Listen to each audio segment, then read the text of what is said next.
El Imperio Incaico es el último en la zona de los Andes centrales y debe en parte su gran expansión a una tradición relativamente curiosa de sus gobernantes, y es que el Inca, al morir, no perdía sus pertenencias, estas no eran traspasadas a su sucesor, y este, por lo tanto, tenía que adquirir nuevas tierras y nuevos súbditos, nuevos bienes. Hay quienes dicen que el Imperio Incaico ha sido la más perfecta organización de su época, en la forma como incorporaba prácticamente a toda la población a la actividad económica, en sus distintas organizaciones sociales, en sus comunicaciones, sus caminos, en disponer incluso de sistemas contables como esto que estamos viendo aquí, que es un quipú sobre la base de nudos, textura diferente y colores diferentes en las cuerdas que lo componen. Conocemos del Imperio Incaico principalmente a través del mito y de los datos históricos que nos han traspasado los cronistas. Entre ellos hay uno, Felipe Huamán Poma, que ha dejado sus relatos gráficamente en dibujos. Y todo eso es lo que conoceremos en nuestro programa de hoy. Buenas noches. El proceso arqueológico de los Andes centrales comprende tres periodos. Uno que se inicia hace unos 20.000 años y que se caracteriza por una forma de sustento principalmente parasitaria, mediante la recolección, la caza y la pesca. Un segundo periodo en que ya la manutención se equilibra entre ciertos rudimentos de agricultura y la recolección, y que se inicia hace unos 7.000 años. Y un tercer periodo, que es el llamado de la alta cultura, en que ya la forma de sustento de los pueblos es eminentemente agraria. El último eslabón de esta cadena que conforma la alta cultura es el Imperio Incaico. Este imperio, que llegó a cubrir una superficie de 850.000 kilómetros cuadrados, con una extensión de unos 5.000 kilómetros, desde el sur de Colombia hasta la parte central de Chile, y que comandó a aproximadamente 12 millones de seres. Un imperio cuya existencia se prolongó hasta 1532, cuando llegaron los españoles, y detalles del cual conocemos a través de la labor de cronistas como Felipe Huamán Poma de Ayala, de origen indio, o Garcilaso Inca de la Vega, mestizo, o Pedro Cieza de León, español. Pero los datos fríos de la historia no lo dicen todo. Conozcamos cuál es la leyenda del pueblo incaico a través de lo que nos cuenta Garcilaso Inca de la Vega.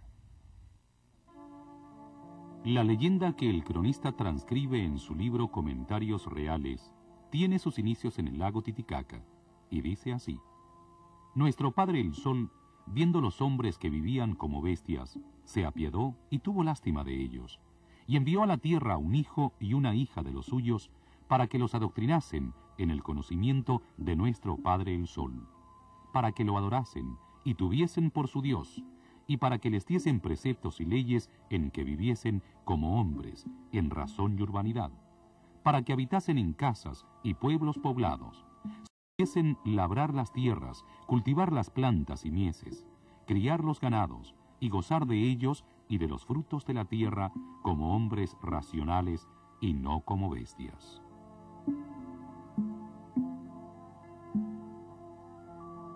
Este fue el mandato con que el Padre Sol puso a sus dos hijos en el lago Titicaca, y les dijo que fuesen donde quisiesen, pero que donde quiera que parasen a comer o a dormir, procurasen hincar en el suelo una varilla de oro que él mismo les dio.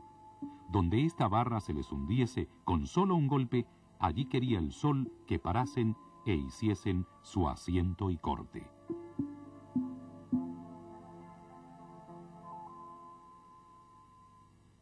Cumpliendo con el mandato divino, Manco Cápac y Mama Ocllo iniciaron su peregrinaje por las tierras, probando en cada lugar que pernoctaban con la vara de oro a ver si penetraba profundamente en la tierra, hasta que encontraron un lugar donde así sucedió y dieron origen a la fundación del Cusco, que es considerada indudablemente como la ciudad desde la cual nace lo que conocemos hoy como la cultura incaica. Manco Cápac enseñó a los hombres la cría del ganado, el cultivo de la tierra, las leyes para vivir ordenadamente, los ritos de la adoración divina. Mama Ocllo a las mujeres, el cuidado de los niños, la administración de la familia, la artesanía. Mama Ocllo enseñó a las mujeres labores y actividades con las cuales ellas podían contribuir al desarrollo de la comunidad y también a ser personas de bien adoctrinadas en la fe. Los hombres, bajo la guía de Manco Cápac, aprendieron los oficios que les permitirían obtener el sustento para los suyos y transformarse en seres honrados y justos. Una vez que Manco Cápac estuvo establecido en las tierras escogidas por su padre, construyó un palacio cuyas ruinas aún se conservan. Formó el primer linaje real y asumió como rey. Tomó por mujer a su hermana Mama Ocllo e inició así una costumbre que se mantendría hasta el último emperador. También empezó a construir el Cusco, que se convertiría en la gran capital de los incas, según la leyenda, hacia el año 1200 de nuestra era. Para ello, hubo de dominar las tribus que vivían en los valles circundantes, entre las cuales se encontraban los quechuas, y de quienes adoptaron su lengua. Así, en el Cusco, hoy patrimonio arqueológico de la humanidad, donde se mezcla la leyenda con la historia, se inicia la dinastía inca.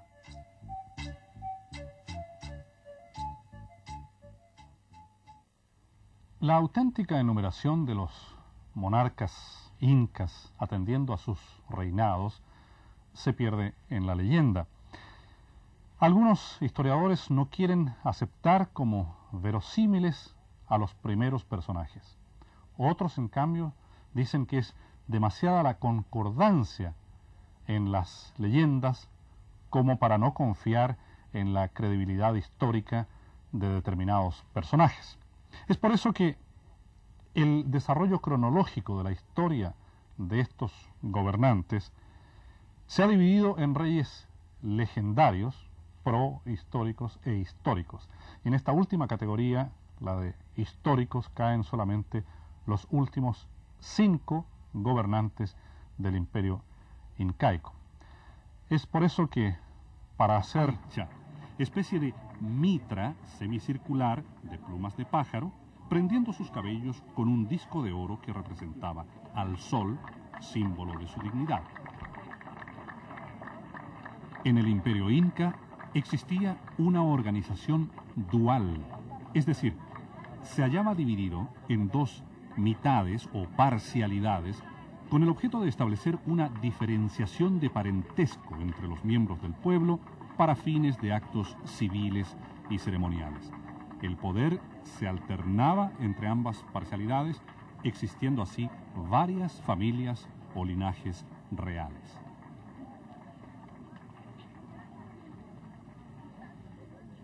¿Cómo interpretaron este imperio los cronistas del siglo XVI?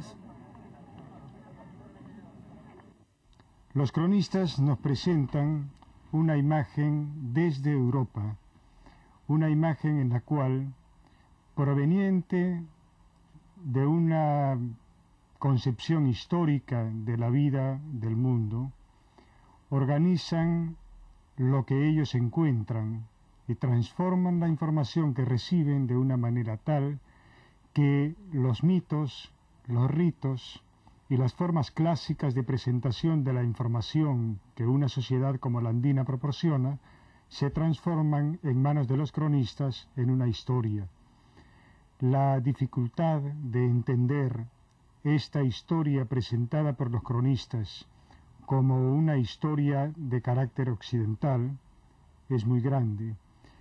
Es particularmente difícil cuando se acepta la presencia de un contexto mítico uniforme aparentemente en los Andes y de una extendida organización ritual. Vamos a usar un par de ejemplos para explicar esto. Los cronistas nos presentan una visión de las conquistas. Las conquistas de los incas están presentadas históricamente, sucesivamente, orgánicamente.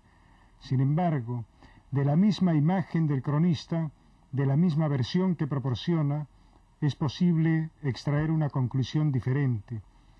Las conquistas aparecen territorialmente organizadas, de tal manera que las expediciones que salen siempre del Cusco podrían ser vistas como recorriendo un ámbito, el ámbito andino, en expediciones que siguen el sentido de las agujas del reloj. Un segundo problema tiene que ver con la versión genealógica de los incas, los cuales aparecen organizados de la manera clásica occidental, donde el gobernante es un rey, cuando es perfectamente identificable en los Andes una organización dual del poder en que el Inca de Hanan Cusco y el Inca de Hurin Cusco pudieron muy bien coexistir de la misma manera que los curacas de Hanan y Hurin en otros niveles de la organización andina. Es difícil pensar hoy día que la organización que nos presentan los cronistas de un gobierno monárquico sea coherente con el resto de información que se dispone hoy día sobre la dualidad en el poder en los Andes.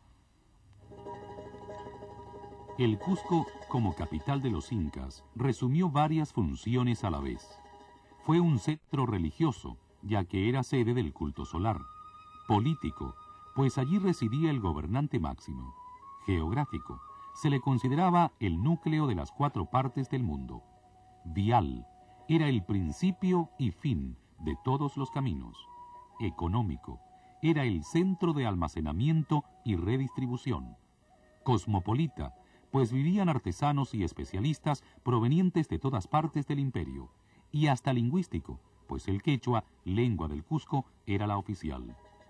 La ciudad albergaba unos 20.000 habitantes, de los cuales 3.000 a 4.000 se ubicaban en la zona céntrica. La capital del imperio se encontraba dividida en tierras bajas o Hurin Cusco, donde vivieron los primeros descendientes de la dinastía, y tierras altas o Hanan Cusco. Allí habitaron desde el 9º Inca en adelante. El Cusco fue también para los incas el centro u ombligo del mundo, y cuando ellos constituyeron su imperio Otahuantinsuyo, dividieron el país en 4 partes que partían también desde la capital. La división se hizo de acuerdo a los puntos cardinales. Los territorios del norte formaban el Chincha Suyo, los del sur el Coya Suyo, los del este el Anti Suyo y los del oeste el Conti Suyo. Todos juntos formaban el Tahuantinsuyo, que significaba las 4 regiones unidas. Pero, ¿cómo se gestó la expansión del imperio? El curacazgo del Cusco era un curacazgo como los otros curacazgos que se dividían la sierra andina. Hubo un momento donde existía el curacazgo del Cusco y cerca de Ayacucho había otro curacazgo que también deseaba la expansión, y eso eran los chancas. Seguramente tuvieron muchos encuentros entre chancas y Cusco a lo largo de todos los años, ¿no? Pero hubo un momento dado que los chancas, divididos en 3 ejércitos, decidieron lanzarse a la expansión. Y entonces un ejército vino hacia el Cusco. Entonces era el Inca Viracocha, un Inca mayor, con su hijo corregente, Inca Urco, y temeroso de ese poderío chanca, huyó y abandonó el Cusco. Entonces surge todo un grupo de gente nueva, joven, entre otros el joven Cusiyupanqui, que dicen que es hijo de Viracocha, pero sobre eso no vamos a discutir, pues tengo otras ideas. Y entonces él organiza la defensa del Cusco. Y en esta defensa del Cusco vence a los chancas, a pesar de tener pocas probabilidades, pero seguramente defendían con toda su fuerza su terruño, en cambio los otros venían así un poco en plan de expansión. Y a la derrota chanca, primero cerca del Cusco y luego en sus mismos territorios, formó lo que desencadenó el poderío incaico, porque al haber vencido a los chancas significaba que habían roto un cerco de enemigos poderosos que rodeaba el Cusco y que no permitía la expansión incaica. Pudieron entonces atacar el Collao, que es el sur, el altiplano, que tenían 6 o 7 señoríos ahí, y la política incaica fue de que pelearan entre ellos, que era mucho más fácil derrotar un enemigo peleado entre ellos. Entonces, al ganar, tener un triunfo sobre el Collao, toda la región del altiplano, ya el Cusco, y es un desarrollo muy violento que tiene el poderío inca. Y justamente una de las medidas como se ganaban territorios, no forzosamente eran con guerras, porque un señorío podía tener una relación de reciprocidad con el inca, bebían, comían, recibían regalos, había un intercambio de mujeres y ya la zona estaba conquistada. Solo algunos lugares sí ofrecieron una gran lucha contra los incas. Y por eso se explica la rápida expansión del imperio incaico y que no duró más de 100 años, escasos. Viracocha, el octavo inca, gobernó hasta fines del siglo XIV y se le considera el primer gobernante con ambiciones imperialistas. Aseguró el dominio permanente de los pueblos ya conquistados y avanzó hacia lugares más apartados del Cusco. Fue sucedido en el trono por Pachacútec, personaje de cuya existencia física no dudan los especialistas. Con el noveno inca se inicia la fase histórica del Incario en 1438. Una de las obras que permanecen de su reinado es Sacsayhuamán, la colosal fortaleza de piedra ubicada a 1,5 kilómetros del Cusco. Pachacútec fue el inca que hizo el proyecto definitivo de reconstitución de esto que nosotros conocemos como la fortaleza de Sacsayhuamán, porque las construcciones primitivas de esta zona fueron preincaicas y Pachacútec solamente inicia esta reconstrucción para los fines incas en el siglo XV, de modo que ya es bastante tarde, tanto es así que a la llegada de los españoles esta reconstrucción no estaba terminada. La ubicación estratégica no puede ser mejor. Estamos al noroeste de la plaza central del Cusco, que está tras el montículo que tenemos a nuestras espaldas, y hacia abajo unos 300 metros, porque aquí estamos a 3.750 metros sobre el nivel del mar, con un dominio amplísimo de todo el panorama que circunda al Cusco. Esto naturalmente hizo pensar a los conquistadores que aquí se encontraban ante una fortaleza, pero la cultura incaica no obedecía exactamente a los patrones que nosotros aplicamos a nuestra vida, de modo que los indicios más bien arrojan una visión de utilización mezclada, como tantas cosas en la cultura incaica, entre lo civil, lo militar indudablemente, y lo religioso. El creador de Sacsayhuamán, Pachacútec, gobernó entre los años 1438 y 1471 y le correspondió sentar las bases del imperio. Pachacútec no solo fue un gran conquistador, sino también el gran organizador del Incario. Él le dio a su pueblo las leyes y estatutos por los cuales se regirían hasta la llegada de los españoles. Reformó la administración al extremo de nombrar los curacas o jefes, condicionando su cargo y sucesión a la conducta que debían observar hacia el Estado. Cimentó la estadística, la contabilidad y las comunicaciones. En esa época comienzan los chasquis, mensajeros que llevaban corriendo informaciones orales de un lugar a otro, ya que los incas no conocían la escritura. Se fijó el calendario con sus meses y sus fiestas. Especial esmero puso Pachacútec en la creación de una casta noble, educada y capacitada para secundar a los incas en el gobierno del creciente imperio. Con las medidas que aplicó el noveno Inca, que beneficiaban a la población en su conjunto, el incanato creció moralmente y se consolidó. Una de las mayores obras de este emperador fue la fortaleza de Sacsayhuamán, considerada hoy una de las maravillas del mundo.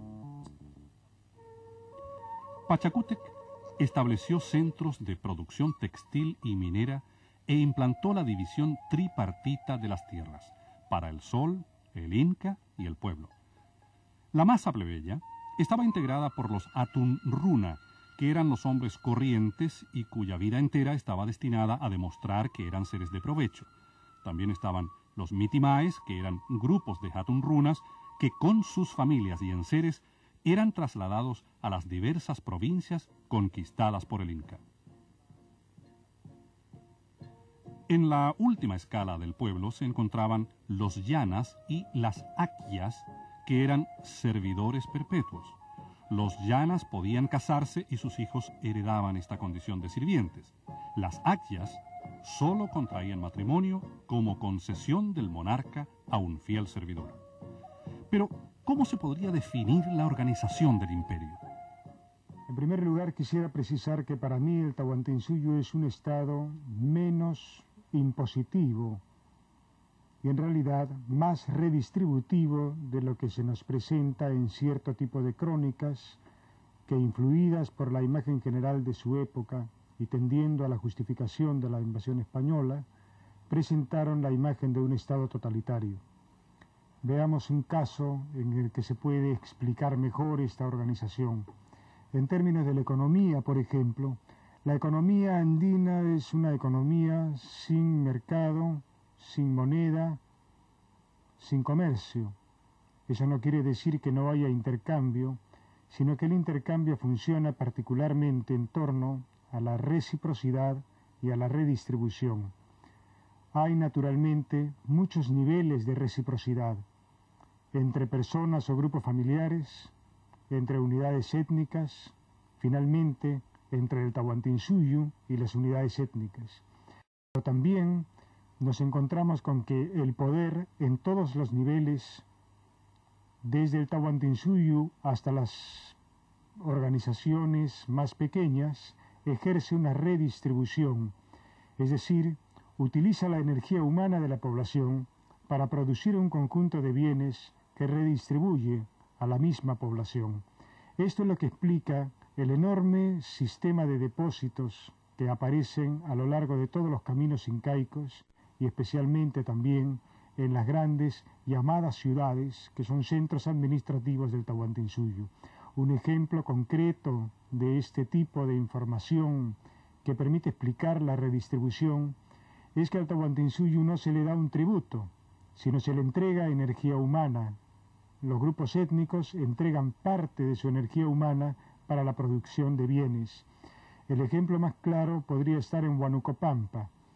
En Huánuco, la población entrega una cantidad de gente para hacer paredes, otra cantidad para hacer plumas, otra cantidad para sembrar maíz, otra cantidad para hacer caminos, otra gente para trabajar en los tambos, diversas clases de mita entonces, prestaciones de energía humana que permiten en Huánuco Pampa la producción diversificada que el Tahuantinsuyo organiza. Esta producción termina siendo redistribuida a la población. Se nota entonces una organización en la cual la situación de conflicto no es inexistente, es siempre posible, pero siempre funciona sobre la base o en relación a una vinculación consensual en la cual el poder se relaciona con la población sobre la base del intercambio de energía humana y la redistribución de bienes que son consumidos por la gente. El Inca no es únicamente un personaje generoso, es también un administrador de un enorme excedente de producción.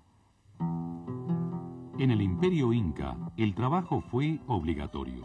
realizarlo era indicio de salud y felicidad. El ocio, en cambio, era un agravio al Estado, al Inca y al Sol, además de un mal ejemplo para la comunidad. Las labores iban en proporción al sexo y a la edad de quienes las ejecutaban. Los muy niños comenzaban jugando obligatoriamente con sus hermanos menores o espantándoles los insectos para que pudieran dormir. Los muy viejos terminaban criando cuyes o desgranando mazorcas de maíz. Los que padecían defectos físicos también cumplían una determinada misión. La base de la organización laboral era la ayuda recíproca. Las comunidades conformaban ayllus, integrados por parientes que compartían un mismo antepasado mítico, al que habían convertido en espíritu tutelar del grupo. El ayllu poseía tierras asignadas anualmente a cada familia de acuerdo al número de integrantes. La propiedad era comunitaria.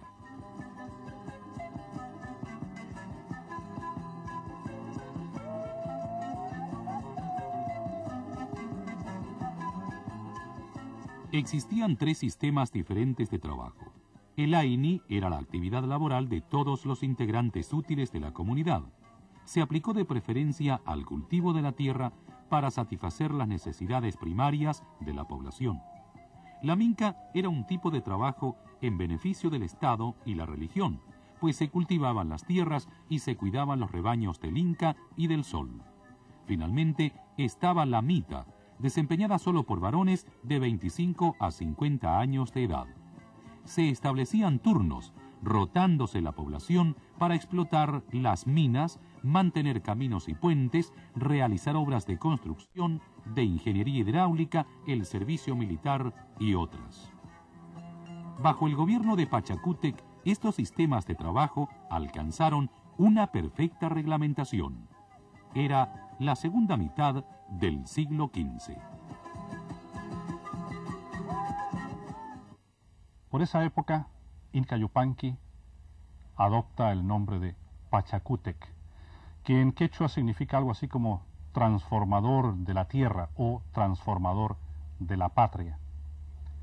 Pachacútec no solo es el transformador de la tierra que su nombre indica, sino que el verdadero organizador del imperio. Aparentemente un hombre llano y afable, lleno de buenos pensamientos, que se dedica a embellecer la ciudad del Cusco para que sea una auténtica capital de imperio y entrega a su pueblo leyes sobre el robo, el libertinaje, la flojera, el trabajo y sobre la instrucción militar. Algunos de sus pensamientos han llegado hasta nuestros días.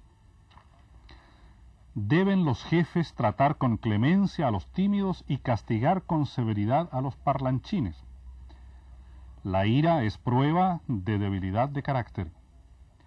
Si eres incapaz de ordenar bien tu casa, ¿qué harás en los asuntos de Estado? A este reformador le sucede Tupac Yupanqui, su hijo, que antes de la muerte de su padre ya conquista territorios de lo que es actualmente el Ecuador, la zona de Quito, lo que fue la civilización de los Cañaris y el reino Chimú en toda la zona noroeste del Perú, desde Tumbes hasta cerca de Lima.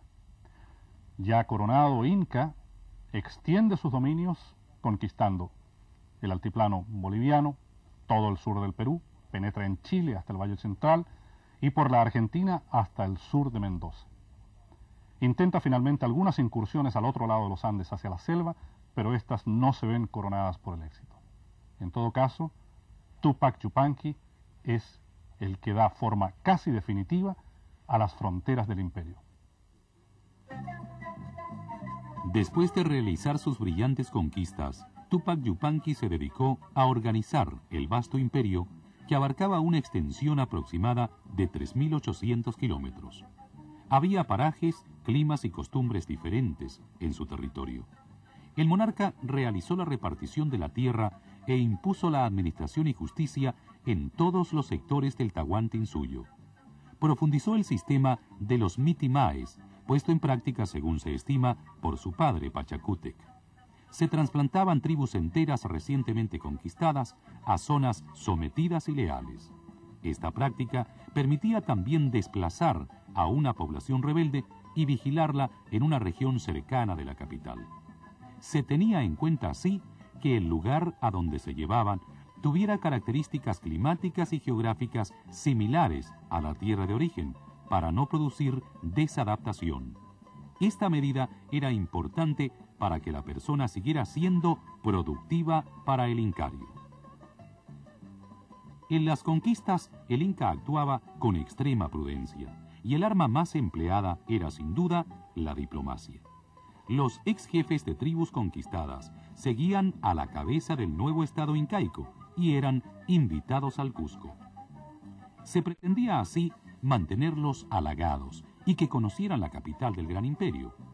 También se les concedía una suerte de regionalismo, una personalidad particular a cada región.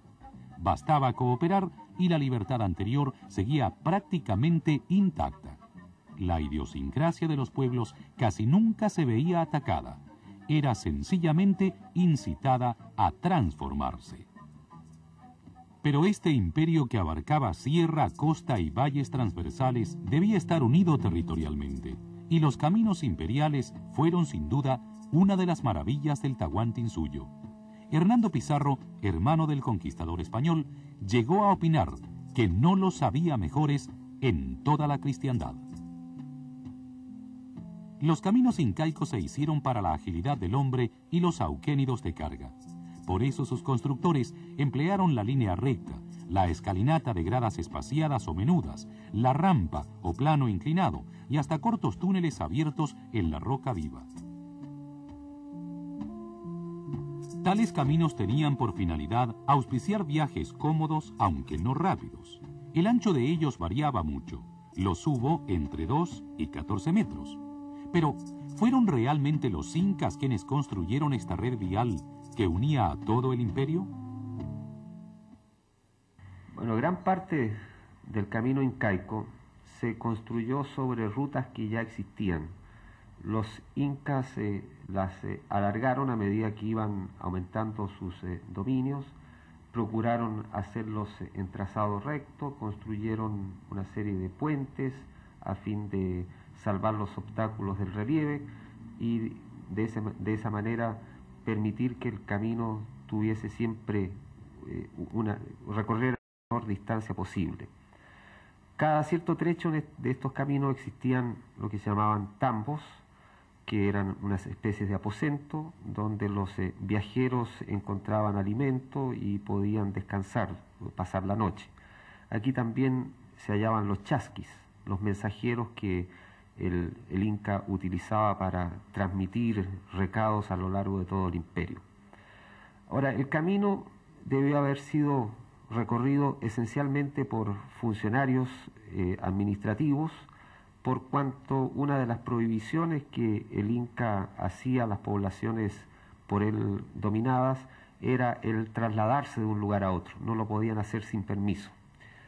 También el camino fue recorrido por las huestes militares, fue recorrido por estos mensajeros y por todos aquellos que cada cierto tiempo debían llevar el producto del trabajo que el Inca exigía en las tierras que había conquistado, por ejemplo, de algunas partes cercanas al Cusco, maíz, algodón, de la costa peces salados o minerales de oro, plata y cobre, también sustancias que servían para pintarse la cara, que de acuerdo con la legislación imperial eran propiedad del Estado. El Inca solo podía manejarlas y los regalaba como muestra de aprecio.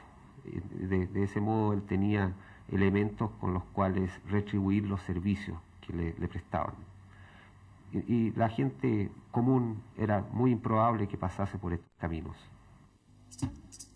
La red caminera incaica tenía 2 rutas principales. El camino de la costa, hecho de adobe, que en el mapa vemos señalizado en color verde, que unía el puerto de Tumbes en el norte del Perú con la zona central de Chile, y el camino de la sierra, construido en piedra que vemos de color rojo, y que se extendía desde el centro de Chile hasta el norte de Quito. Ambas rutas estaban unidas por diversos caminos transversales. El 11º Inca, Huayna Cápac, gran militar y político, nació en las tierras de Tumibamba, en lo que hoy es Cuenca, en el Ecuador. Y durante su reinado, entre 1493 y 1525, trató de continuar la labor organizadora de su padre y también el afán expansionista. Pero el imperio había alcanzado dimensiones casi inmanejables y debió enfrentar continuas sublevaciones, que sofocó con éxito. Y pudo incluso emprender tareas colonizadoras que le llevaron a ocupar la zona del Golfo de Guayaquil y por el norte hasta el río Ancasmayo, en Colombia, lo que marcó un momento de las dimensiones máximas del imperio, con 5.000 kilómetros entre su frontera norte y su frontera sur, ocupando 850.000 kilómetros cuadrados y comandando más de 12 millones de almas. Ese es el momento que marca la cúspide de la expansión del imperio incaico. Así, a comienzos del siglo XVI, el imperio inca tiene ya sus fronteras definitivas. El Contisuyó, o parte occidental del Tahuantinsuyo, se proyectaba desde el Cusco hasta la costa sur del Perú actual. Como todo el imperio, tenía al Océano Pacífico por frontera natural en el oeste.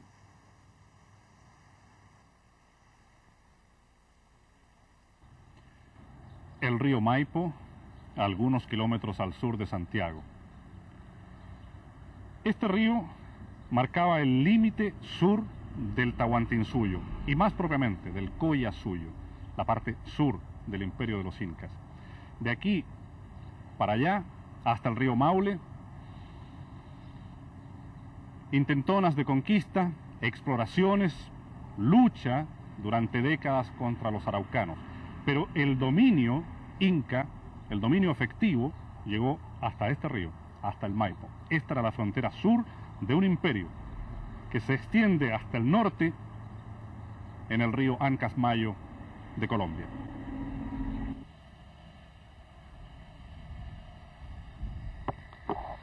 Este es el monumento que marca la latitud cero. La línea ecuatorial pasa exactamente por aquí. Y esto se encuentra a algunos kilómetros al norte de la ciudad de Quito, en el Ecuador. En este momento miro hacia el oeste, a mi espalda está el este. A la izquierda, el hemisferio sur, a la derecha, el hemisferio norte. Hasta aquí llegaron los incas, pero no solo hasta aquí. El Tahuantinsuyo se había prolongado de una forma poco balanceada, digamos así, hacia el sur por miles de kilómetros, en tierras que no eran particularmente fértiles. Quizás si ese fue el incentivo principal que movió a los incas a desplazarse en campañas de conquista cada vez más hacia el norte. Lo intentó primeramente Tupac Yupanqui con un relativo éxito porque llegó hasta aquí, pero no pudo consolidar ese dominio incaico. Fue Huayna Cápac, su hijo, el que consolidó definitivamente la presencia inca en estas tierras. Pero no solo llegaron a pasar al hemisferio norte. El Chinchasuyo, que era la parte norte del imperio incaico, llegó hasta 200 kilómetros más allá de esta línea, aproximadamente, al río Ancasmayo. Esta fue la zona que podríamos llamar el granero del imperio incaico. La frontera para las regiones del este del imperio, o Antisuyo, fue la zona selvática, la tórrida región oriental del Perú, conocida hoy con los nombres de Oriente, Amazonía, Selva y Montaña. Los indios que allí habitaban eran primitivos y rebeldes, con una estructura social incapaz de adaptarse a la organización del incanato. Tupac Yupanqui, luego de sus brillantes campañas en la región sur andina, intentó penetrar en la selva. ¿En qué momento se produjo y qué motivos lo impulsaron? Al parecer los incas trataron de dominar estas zonas de lo que llamaron el Antisuyo en tiempos tardíos. Y lo que empujó a los incas a colonizar el Antisuyo fue probablemente la búsqueda de nuevos campos de cultivo. Ellos debían alimentar a una población de creciente tasa demográfica. Antisuyo es sobre todo esa porción al oriente del Cusco, pero en términos generales también encontramos rastros de estas avanzadas, de esta colonización agraria a la selva alta en otros sectores de los Andes. Por ejemplo, en la zona de Huánuco y en las montañas de San Martín. Ahí se encuentran ruinas de gran importancia como las de Pajatén. Las expediciones Rupa Rupa 1980, 1981, 1982 y Antisuyo de 1984, que son auspiciadas por el Centro de Investigaciones Ligabue de Venecia y están siendo conducidas por el doctor Giancarlo Ligabue y el que les habla, han logrado estas expediciones identificar más y más ruinas de centros ceremoniales y al mismo tiempo de poder administrativos menores en el valle del Chontayacu y en otros valles vecinos. Especialmente interesante fue el hallazgo hace pocos años de ídolos de madera que los encontramos tal como habían sido emplazados en el mismo lugar hace 500 años. Cuelgan en las paredes externas de unas pequeñas chulpas o construcciones funerarias. Pues bien, llegaron los incas a dominar esta región con sus técnicas agrícolas. Hemos encontrado los andenes típicos, característicos, o la ecología, la agresión de esta zona boscosa terminó con estos intentos colonizadores. Estamos tratando de averiguarlo en estas expediciones que acabo de señalar. Los incas ocuparon las tierras de ceja de selva para cultivar fundamentalmente la coca. Esta se empleaba con fines ceremoniales y era ofrecida a los dioses. Tal vez, si sus conquistas no hubieran sido tronchadas por los españoles, hubieran conseguido su propósito de internarse hacia el interior. La expansión incaica comenzó con Pachacútec, el noveno inca, llegando a dominar un territorio de aproximadamente 1000 kilómetros. Tupac Yupanqui, su sucesor, amplió las fronteras. El imperio llegó a 3.800 kilómetros de extensión. Huayna Cápac determinó los límites definitivos del Incario, alcanzando una extensión de 5.000 kilómetros. Huayna Cápac, luego de 32 años de glorioso reinado, matizado al parecer por una agitada vida sentimental, enfermó. Se dice en algunas crónicas que podría haber sido de viruelas, y muere. Deja algunos deseos y legados: que su corazón y sus entrañas permanezcan en las tierras del Ecuador que él tanto amaba y en las cuales había nacido, y que el imperio sea dividido. La región sur, gobernada por su hijo legítimo, Huáscar, y la zona norte, gobernado por el hijo nacido de su unión considerada ilegal por las castas privilegiadas del Cusco con una princesa de la zona ecuatoriana. Su hijo es Atahualpa. La división del imperio acarrea una guerra civil entre los dos hermanos que dura aproximadamente 7 años.